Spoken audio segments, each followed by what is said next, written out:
100 subscribers. So that's a very important milestone. It's the first important milestone in a YouTuber's success, life, career, whatever you want to call it. And the reason for that, the reason it's the first official milestone, you know, if you get the TubeBuddy app, it'll be like, hey, 20 subscribers is a milestone. And that can be nice motivation. You can set goals for yourself. But in terms of like objective milestone for everyone that everyone should acknowledge as a milestone, 100 subscribers is number one.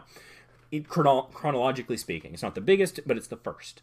And that's because you get your custom URL. And so if you haven't requested it yet or not, it's an important decision because, you know, you might just call it your name. That's totally fine.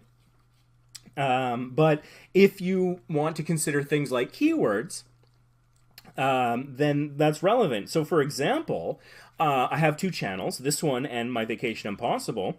Vacation Impossible is youtube.com/Vacation Impossible.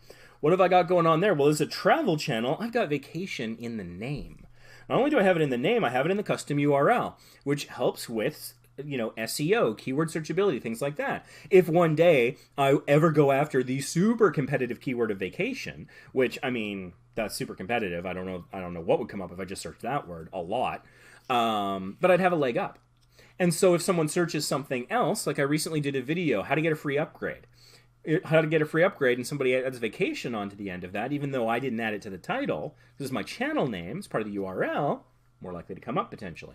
So it's an important decision. I don't want to put too much weight on it, but you know, if it's coming up and you have to have like 8558 on the end of there, a couple people have kind of made that work, but that's the exception and not the rule. How many famous YouTubers have numbers in their names? Not very many.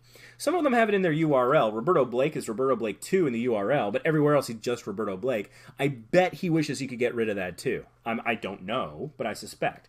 So if it's doing that sort of a thing where it's like, oh, you have to be 47 or something, maybe animals or something else. Instead of putting a number on there, a keyword that works for you. But if you go that route, you got to commit to that keyword for basically all time because you're kind of stuck with it.